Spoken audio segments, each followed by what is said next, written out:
Today on One, your daily dose of local affairs and social media commentary. Today on One, City of Windhoek and Paratus clash continues.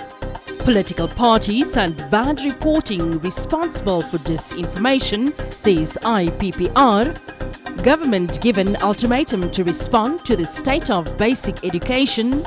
And bats and pangolins linked to coronavirus.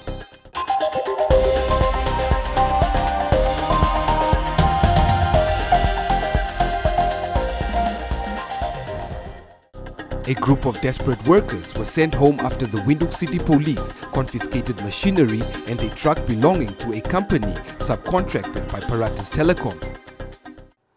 The dust has not yet settled between the city of Windhoek and Paratus Telecom as workers who were digging trenches along Nelson Mandela Avenue in Klein Windhoek for the installation of fiber optic cables were stopped by the city police, who also confiscated their vehicle and equipment in the process. According to Andrew Hall, the managing director of Paratus Telecom, they have notified the city of Windhoek 4 weeks in advance before they commenced with the operations. We were delivered a letter yesterday in Independence Avenue in Katatura, while we were busy laying infrastructure to an unserviced area in Katatura to give the residents of Windhoek access to the internet. And again, this letter stated that we were in contravention of the application process and that we didn't have any approval to carry on. So I resume what happened today is, as they saw, we continued as per our rights to dig in Klein Windhoek. They pitched up with the city police and they confiscated our equipment as well as one of our vehicles. They refer to a contravention of a Local Authorities Act, which nobody has clearly stated to us what that contravention is. The matter has also been referred to CRAN, which is our regulator of the Communications Act. And CRAN currently, we had a meeting last year where they want to act as a mediator to find an amicable solution. The thing just is that the City of Windhoek is not a license holder, so they do not fall under the jurisdiction of the regulator at this stage. And yes, the matter to date is unresolved. It is costing us reputational damage. We cannot deliver a service to our customers. We cannot do what our license obligates us to do, and that is deliver internet or services to the general public of Windhoek. And this is what you have as a result of that. Today on One also spoke to one of the supervisors from the company subcontracted by Paratus Telecom, and he said that 25 of his workers had to be sent home and left without work. Currently, we have about 25 workers on site. We are 2 foremen plus the contractor himself. All these men are now without a job. They all have wives and children and are now jobless. So I do not know how the government and the municipality expect us to move forward if we gladly try to create jobs and then we are stopped to continue with your work. I don't know what all this is about. Let's just continue with our work. The fiber is for everyone. It will benefit everyone in the future. According to the City of Windhoek's manager for corporate communications, Harold Akwenye, the council passed a resolution where they have called on the city police to enforce the municipal bylaws in order to stop Paratus from digging on the City of Windhoek's property. We're not aware of that notification. So it's just a matter, if we inform the City of Windhoek, it's just a matter of coming back and sit on the table and inform us again in order for us to reach a consensus. So, but in the meantime, the bylaws have been enforced, and that's where where we stand at this point in time. This issue has been coming ever since last year, where we asked them actually to refrain from entrenching or digging on our land. So council actually passed a resolution where they said in order for city police to enforce the bylaws, so the bylaws have been enforced in order to stop Paratus entrenching on our land, and that's till further notice. According to Hall, they allegedly received a letter from the City of Windhoek in May 2018, which clearly states that the city also has the intention of laying out fiber optic cables in the city, further claiming that there was a direct conflict of interest and that the city was using its authority of power to stop Paratus Telecom from competing with them.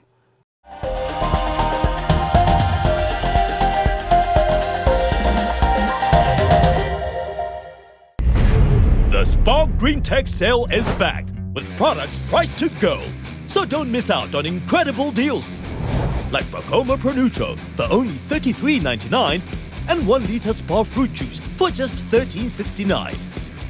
The Spa Green Tech sale ends 22 March, so don't miss out.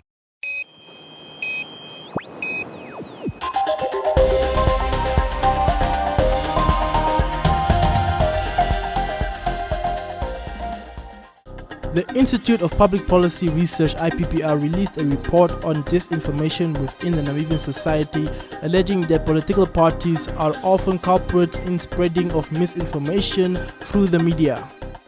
IPPR Research Associate Frederico Lynx said that political parties call press conferences to release sensitive information instead of giving it to the law enforcement. The new opposition party in parliament, the LPM, they've had various press conferences around dodgy things happening in the election. And here again, I mean, there's a quote there that speaks to that, where they talk about rigging and so on. We're talking about electoral fraud, which is a criminal activity. And you're not taking it to police, you're making press statements. That is disinformation. You're putting information out in public, saying things, and then walking away as if what you said. These things have consequences, statements like these. And that's where a lot of the disinformation also emanates from our political parties, politicians, just calling press conferences, making claims which they don't subject to legal processes, and then walk away. Disinformation. Lynx added that bad reporting by reputable media institutions could also lead to disinformation within the Namibian society. And I have to single out the Namibia Broadcasting Corporation here. There was some really bad stuff there. So, can you give an example? Well, I mean, there was bad single source reports. There was the whole thing around the SWAPO manifesto launch and how that played out. How the broadcaster allowed itself to be intimidated into rebroadcasting. And then, I mean, there was some, in the report there will be examples of some of the bad reporting, not just from the NBC, but basically from everybody else. I mean, Eagle FM got that whole, after the 13th, Eagle FM published on its Twitter page results from South Africa, that they said was from South Africa. And then, I mean, they had to retract that and say, you know, we made a mistake with just publishing stuff, and that sort of thing contributed to the confusion after the special vote. The Namibian had a report, for instance, about constituencies in which they said there were 144 constituencies in the country when there are 121. Basic mistakes. In conclusion, Lynx suggested that the Ministry of Information and Communication Technology should rather implement self-regulatory policies for social media through multi-stakeholder engagements.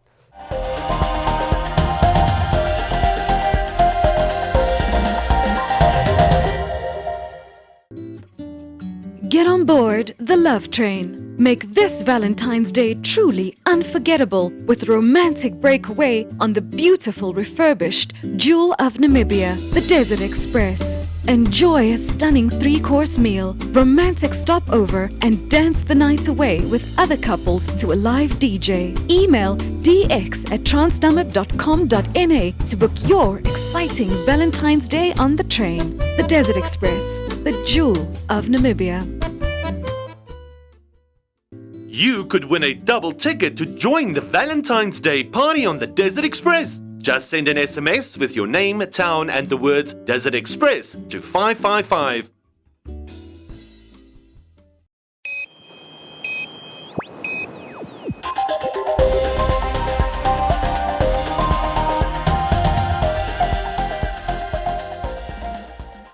At a press conference on the state of basic education, the Students' Union of Namibia lamented government on the unaddressed issues in the education sector, such as the Universal Primary Education Fund, education materials, and learner-to-teacher violence in schools. The union's president, Simon Amunime, requested the Ministry of Education, Arts and Culture to release the 15-day statistics of the number of learners enrolled at every school to date, asking that the government finds a solution for those who have not been enrolled. Amunime further emphasized on the lack of education materials such as tables and chairs, textbooks and stationeries in some areas of the country. So if we go in March, where we are even celebrating independence, if we go in March and find that learners are still struggling without chairs, and all these requests and demands that we have put through to government are not implemented, we are going to mobilize all those learners that don't have chairs or facilities that have requested to occupy governors' offices, so that the governors can go and operate from those schools where there are no materials.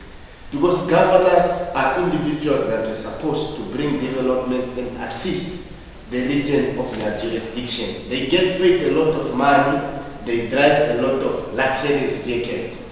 They are the representative of the president in every region. So these are people that get resources every year from government, but we still question their roles in the region. We find textbooks in schools that have been operational maybe for the last 10 years. Some, the content is questionable, some pages are missing. So it's worrisome to say that we are entering into a new decade. The New York government with the new curriculum are able to procure a new textbook that are revised, because you can't just introduce a new curriculum and yet you want to use all the textbooks. So we are saying it's very important and pertinent that we procure new textbook that goes hand in hand with the introduction of the new curriculum in terms for learning to take place in that regard. SAN has also discouraged against learner-to-teacher violence, calling on police visibility in the vicinity of schools. The Union Secretary General Bernard Kavau requested that the Universal Primary Education Fund be increased to 160% for each learner to ensure quality delivery of education under the reformed curriculum. When a learner comes with an object at school, sometimes it's because of they feel threatened in the street. They might wish to protect themselves. Now at the end, that tool will be used wrongly in the classroom. So what we are calling for is the police must be visible at hotspot schools, example like in Katutura and also in Riverbed. We need them to be visible during morning hour and knocking hours. What we are encouraging is teachers must also be cautious on dealing with different matters. Okay? You can't just go, for example, we are only hearing one side of the story. A learner was outside, then the teacher pulled him, then the learner just went to bring a knife. We believe learners are not crazy. Those are just allegations. We should look at the matter correctly. What we are saying is that, look, we should not harass learners. There are various ways on how we can deal with this matter rather than expulsion. Why don't we increase the number of counselors at school? There are some schools that have more than 3,000 learners, but you only get one life skills teacher. So it's really a problem. The union has given the government until March to respond to the matter.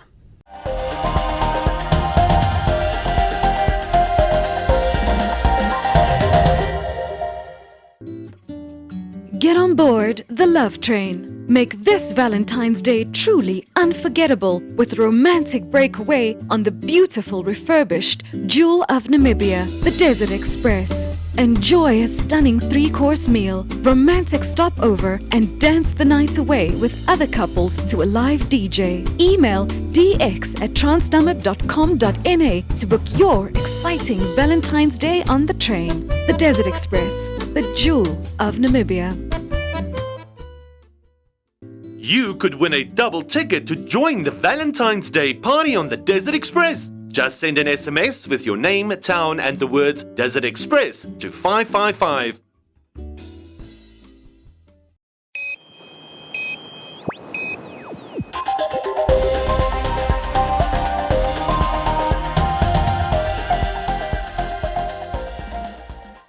Could bats and pangolins be the cause of the 2019 corona outbreak?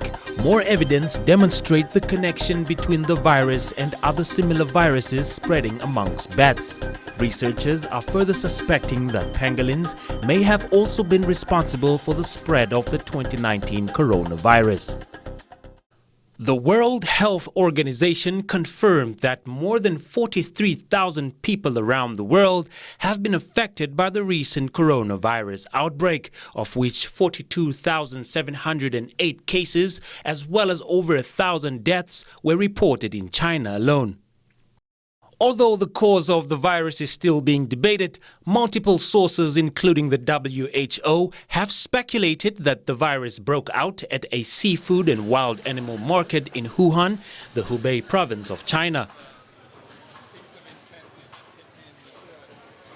It is alleged that a wide variety of animals, including dogs, rats, bats, and even pangolins, are sold there. Recent studies show that over 500 coronaviruses have been identified in bats in China.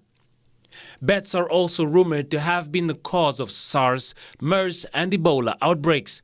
According to sources, pangolins, an endangered and protected animal often illegally poached for its scales that are used in traditional Chinese medicine, have also been identified as a carrier of the virus by researchers Shen Yongyi and Zhao Lihua of South China Agriculture University in Ganzhou.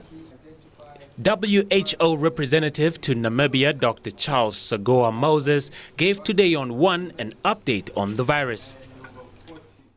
There are over 400 experts and scientists at the moment having a meeting in Geneva looking at research and development and also trying to understand the disease a bit more and to see the best way to know the causes, the best way to know how to detect it, to prevent it, and to contain the disease.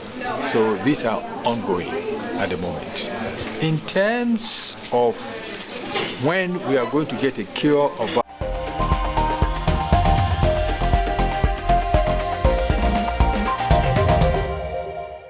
For one woman, a crippling lack of self-confidence led to a secret addiction that overshadowed her entire life. If you should see any woman who is in this clutches of alcoholism, don't hesitate to direct that person to me so that I can share the story with the person. Kenyan hip-hop artist Jim Watt, who was hooked to the bottle for 5 years and is now 5 years sober. 50 Cent says, just a little bit, not too much. Wow, I love that. Addiction kills, recovery heals. That's totally something I've been through.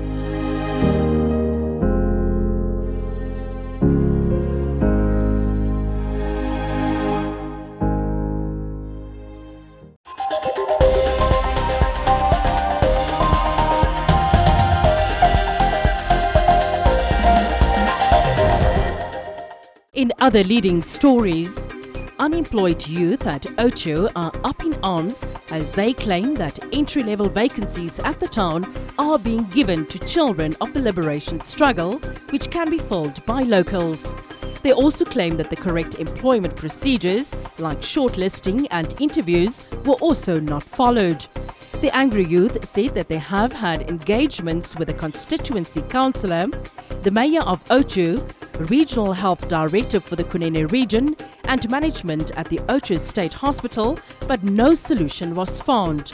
They are now planning a demonstration on the 14th of February 2020 to express their disappointment in the way the matter is being handled. And the First Right Namibia Foundation recently handed over equipment valued at 92,000 Namibia dollars to the Okakarara Vocational Training Center. According to Zacchaeus Puhamba, VTC head for trainee support, Namibia needs robust interventions from all sectors of the economy to bridge the skills gap, promote the social welfare of the general populace, and eradication of poverty through self-employment. The centre officially opened its doors in 1997 and is the oldest centre under the NTA. The centre conducts its operations under the realm of the Vocational Education and Training Act No. 1 of 2008, which makes provision for the management and control of all state-owned vocational training centres to be devolved upon the Namibia Training Authority until such time that these centres, in the opinion of the Board of Directors of the NTA, are transformed into self-reliant vocational education and training providers. Welcome to Comments Corner, your daily dose of local comments from the hottest social media pages. Recent CCTV footage from the Windhoek City Police shows a pedestrian being hit by a motorcycle as he attempted to cross the road. The City Police is therefore urging drivers to adhere to road speed limits that are set in certain areas, especially in residential zones. Thomas said it is important for road users to stick to the speed limit because it is risky not to do so.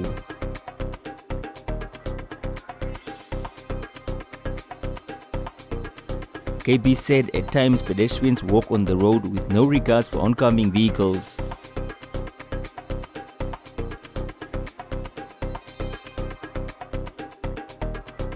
Guji said a number should be provided to report or send footage of such cases. France said those caught speeding should also be fined 8,000 Namibia dollars. Oscar said school-going learners are also to blame as they walk on the road where cars are driving.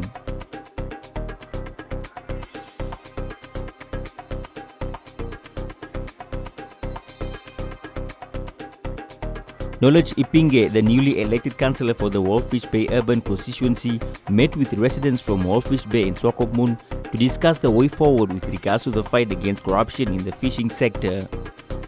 Denner said the councillor should not just talk but implement, create or build something to show that he is at work.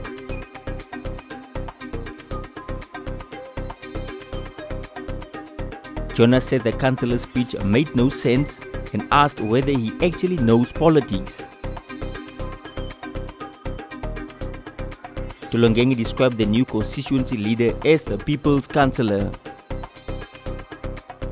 While Sequoia said ideas can be there, but implementation is zero.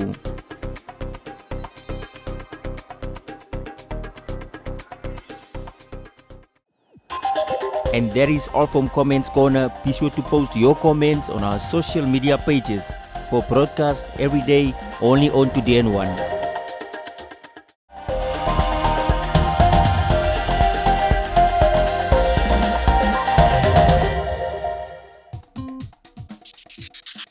The UN recently passed a resolution demanding the UK return control of the Chagos Islands to Mauritius. It's basically me using what I have and showing that I'm an artist, because an artist has to be unique. Welcome to BBC What's New. Now, can you imagine building your own plane like this one?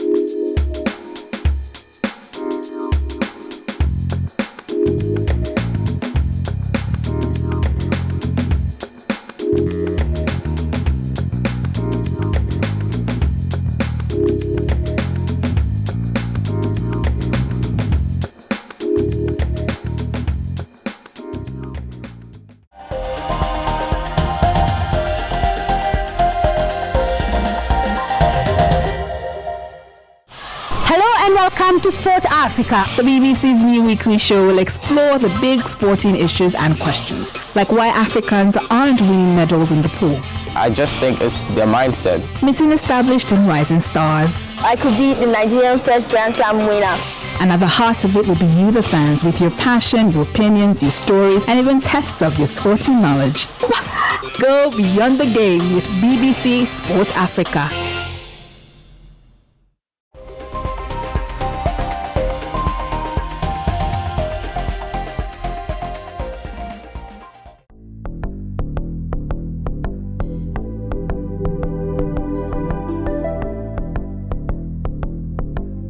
A look at the weather forecast. The Namibia interior, partly cloudy and hot to very hot in the southwest and the northeast. Elsewhere, partly cloudy and hot to very hot with a few to isolated thunder showers at places. The coast partly cloudy and warm with fog patches at places, and the wind light to moderate northwesterly to southwesterly. Now we look at minimum and maximum temperatures across the country and beyond.